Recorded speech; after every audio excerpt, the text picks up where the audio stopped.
Bismillahirrahmanirrahim. Assalamualaikum warahmatullahi wabarakatuh. Alhamdulillah anak-anak, di pertemuan perdana kita kali ini pada kelas 8 semester 1 kita akan bersama membahas hadis tentang tinggalkan apa yang meragukan, terdapat dalam hadis ke-11. Namun seperti biasa, sebelum kita membahas hadis ke-11 ini, kita baca bersama teks dan terjemah hadis terlebih dahulu. Silahkan diikuti. Bismillahirrahmanirrahim. An Abi Muhammad Al-Hassan bin Ali bin Abi Talib sibati Rasulillah sallallahu alaihi wasallam wa raihanatihi radhiyallahu anhuma qala hafiztu min Rasulillah sallallahu alaihi wasallam da'ma yaribuka ila ma la yaribuka rawahu Tirmizi wan Nasa'i wa qala Tirmizi hadis hasan sahih, yang artinya dari Abu Muhammad Al-Hasan bin Ali bin Abi Talib, cucu Rasulullah sallallahu alaihi wasallam dan kesayangannya, berkata, aku hafal dari Rasulullah sallallahu alaihi wasallam, da'ma yaribuka ila ma la yaribuka, tinggalkan apa yang meragukanmu kepada apa yang tidak meragukanmu. Diriwayatkan oleh At-Tirmizi dan An-Nasa'i, dan At-Tirmizi berkata ini adalah hadis hasan sahih. Selanjutnya kita ke penjelasan hadis. Yang pertama adalah hadis ini memerintahkan kita agar meninggalkan apa saja yang meragukan, yakni berusaha untuk meninggalkan apa saja yang meragukan, baik perkataan ataupun perbuatan, dan beralih menuju sesuatu yang tidak meragukan. Karena apa? Hal ini kembali kepada penjelasan hadis ke-6 yang pernah kita bahas sebelumnya, yang mengatakan sesungguhnya yang halal itu jelas dan yang haram itu jelas, di antara keduanya terdapat perkara-perkara yang syubhat atau samar.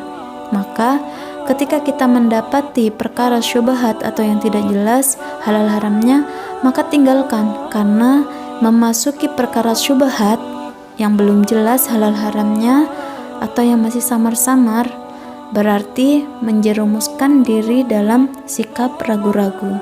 Selanjutnya, hadis ini menganjurkan kita agar menyandarkan semua keputusan dan seluruh urusan hidup pada yang diyakini, karena anak-anak, keyakinan akan mendatangkan ketenangan, sedangkan keraguan bisa menyebabkan kecemasan dan kegelisahan.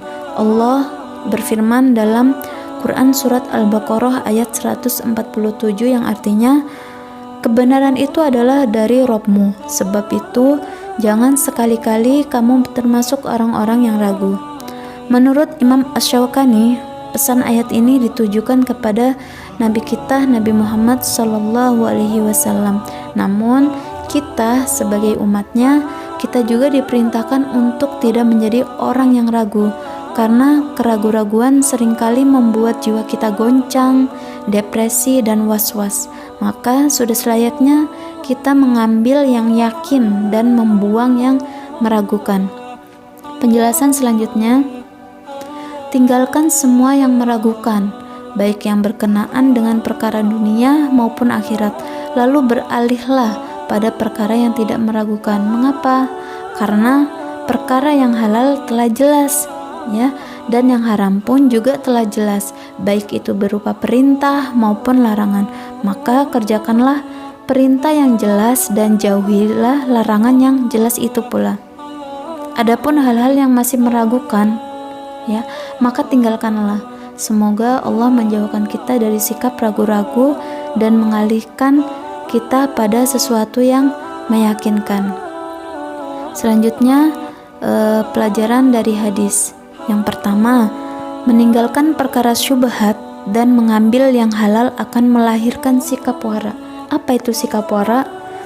Sikap wara adalah sikap kehati-hatian dalam perkara syubhat.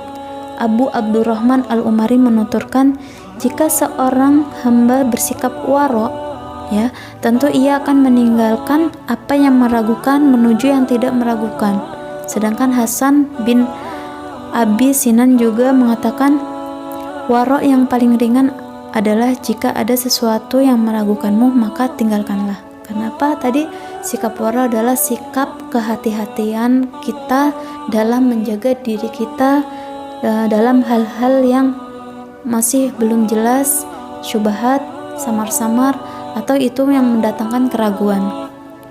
Selanjutnya, jika keraguan bertentangan dengan keyakinan, maka tinggalkanlah keraguan itu dan berpeganglah pada keyakinan. Ya, sebagaimana kaidah fikih yang mengatakan al-yaqinu la yuzalu bisyak, ya, yang artinya yang yakin tidak dapat dihilangkan dengan yang meragukan.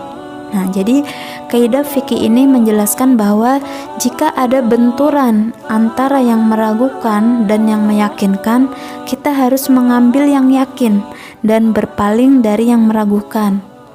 Paham di sini? Nah, saya kasih contoh ya. Contohnya adalah jika seseorang yakin bahwa ia telah berwudu, lalu ragu apakah ia telah batal atau belum. Nah, dalam keadaan seperti ini, dia dipandang sebagai orang yang berada dalam keadaan suci dengan wudunya tersebut. Ya, contoh ini terdapat dalam dalil hadis yang diriwayatkan oleh Imam Muslim dari Abu Hurairah bahwa Rasulullah SAW bersabda yang artinya, apabila seorang di antara kalian merasakan sesuatu di dalam perutnya, ya, hingga dia menjadi ragu apakah keluar angin dari perutnya atau tidak, maka janganlah ia keluar dari masjid atau batal hingga ia mendengar suara atau mencium bau. Hadis diriwayatkan oleh Muslim. Ya, kemudian selanjutnya adalah siapa yang membiasakan perkara syubhat, maka dia akan berani melakukan perbuatan haram. Ya, benar, kita harus menjauhi sesuatu atau perkara yang syubhat, karena siapa saja yang terjerumus dalam perkara syubhat, maka lambat laun ia pasti akan terjerumus dalam perkara yang haram. Karena dalam perkara syubhat aja dia tidak ada kehati-hatian, yaitu sikap wara. Maka ketika sudah terbiasa perkara syubhat itu dikerjakan, maka ia akan terbiasa lambat laun akan terjerumus kepada hal-hal yang diharamkan. Selanjutnya, sebuah perkara harus jelas berdasarkan keyakinan dan ketenangan. Ya, jika kita memutuskan sebuah perkara misalnya, atau mengambil sebuah keputusan antara memilih atau tidak, maka kembalikanlah pada keyakinan hati kita dan ketenangan batin kita, ya. Juga jangan lupa untuk berdoa, meminta petunjuk kepada Allah, Zat yang Maha Tahu tentang diri kita.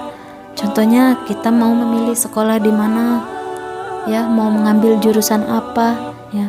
Lebih baik kita juga harus memohon petunjuk oleh Allah untuk mana yang harus kita pilih, dan itulah yang akan mendatangkan ketenangan dalam hati kita, ya. Semoga kita semua adalah orang-orang yang senantiasa dibimbing dan selalu diberi petunjuk oleh Allah dalam segala urusan agama, dunia maupun akhirat. Amin. Mungkin cukup sampai di sini yang dapat Ustazah sampaikan. Semoga bermanfaat. Wallahul muwafiq ila aqwamit thoriq. Wassalamualaikum warahmatullahi wabarakatuh.